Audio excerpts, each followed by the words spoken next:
श्री कृष्ण ने भगवद गीता के माध्यम से हमें जीवन के उद्देश्य के बारे में अनमोल ज्ञान प्रदान किया है। उनके विचार जीवन के हर क्षेत्र में लागू होते हैं, चाहे वह धार्मिकता, कर्तव्य या व्यक्तिगत विकास हो। उनके विचारों का अद्वितीय अनुभव आपको आत्मा के समृद्धि और आनंद की ओर ले जाता है। जीवन के सभी पहलुओं को समझाने वाले भगवान श्री कृष्ण के उद्घाटन में उन्होंने कहा, कर्म करो, फल की इच्छा मत करो। इस वाक्य से उन्होंने हमें कार्य करने की महत्ता और निष्काम कर्म का मार्ग दिखाया। उनके वचन सीख देते हैं कि हमें कर्म के प्रति समर्पित रहना चाहिए, परिणामों के चिंतन में नहीं पड़ना चाहिए। श्री कृष्ण के विचारों में एक और महत्वपूर्ण सिद्धांत है, कर्म का सम्मान करो लेकिन भक्ति में रमण करो। यह उनकी सिद्धि का आधार है कि धार्मिक कर्म करने के साथ साथ उन्हें भगवान की भक्ति में भी लीन रहना चाहिए।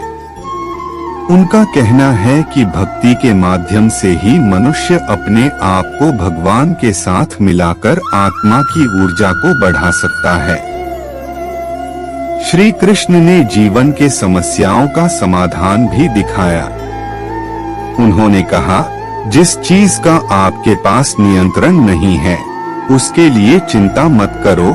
इस सिद्धांत से वे हमें उत्साहित करते हैं कि हमें उन चीजों को स्वीकार करना चाहिए जो हमारे नियंत्रण के बाहर हैं और उन पर हमें चिंता करने की आवश्यकता नहीं है। उन्होंने धर्म की महत्ता को भी बताया। कहते हैं, जिस तरह आकाश के बिना सूरज की किरणों का असर नहीं होता, वैसे ही धर्म के बिना जीवन अंधकारमय होता है। उनके वचन से हमें धर्म की महत्ता और धार्मिक जीवन का महत्व समझ मिलता है। भगवान श्री कृष्ण के विचार हमें उन्हीं के अनुग्रह से मिले हैं जो हमें सच्चे सत्य की ओर ले जाते हैं और हमें सच्चे जीवन के मार्ग को दिखाते हैं।